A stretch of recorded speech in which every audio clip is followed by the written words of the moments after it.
I've written these little ditty for you, if you can bear with me. I've called it a Highland holiday or a really good week. Thank you, I'm glad someone's awake. At Edinburgh we assembled soon after 10. We'd all been up since I don't know when. Our first stop was Pillochry. I had a hunch Val would tell us where to have lunch. Our driver told us he would only behave if we called him David and never Dave. We then asked Val if it was right, dare we call her Valerie? She said that's all right. Yes. She was soon entertaining us, doing the biz, involving us all in a hard Scottish quiz.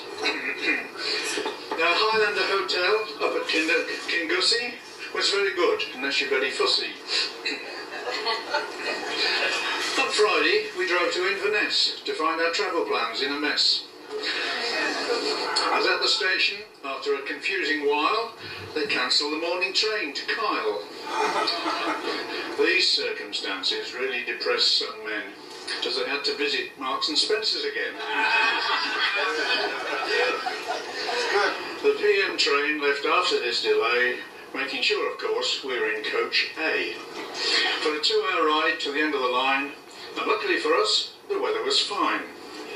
We left Kyle on a surprising northwest track, over the bridge to Skye, and then came back. Then a long drive through spectacular lands, arriving so late we could only wash our hands. Saturday was our first proper steam day on the very scenic Strathpay Railway. Later, being fairly pleasant weather, we went to a centre selling heather. We dropped 2 off in Aviemore, as not particular to ride up the Cairngorm on the funicular.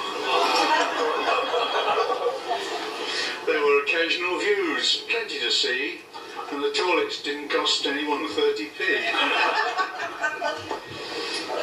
Is that reindeer? Asked someone in the know. I'm not quite sure, but I don't think it's snow. Thank you. You got to think about that one. You got it. Right, it's just on the drive back down from the peak, an emotional David could hardly speak, saying his farewells at the end of the ride. Whether his tears were real, well, you decide. The evening finished with a one-man band, a sort of po-faced version of Jimmy Shand. Well, that's true, yeah.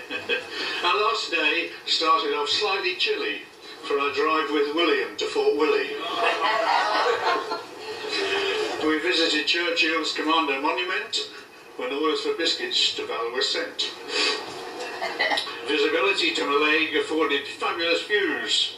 It was a diesel, not steam. Well, we couldn't choose. Sunday at Mallaig was an anticlimax, one feels, unless you like looking at cormorants and seals. Val's pronunciation, oh dear, she's standing next to me. Val's pronunciation occasionally made us wince. I think she called Charlie a garlic prince. I know. But her planning as ever was very thorough, allowing us some time in Edinburgh. Nearly finished. Last verse. So that's the end of my little ditty, but it couldn't be longer, more's a pity. That's the holiday I'm talking about, yeah. One person in particular I must mention is Val, doing a job with caring attention. She covered our needs in every way, so to sum, altogether now, she was okay.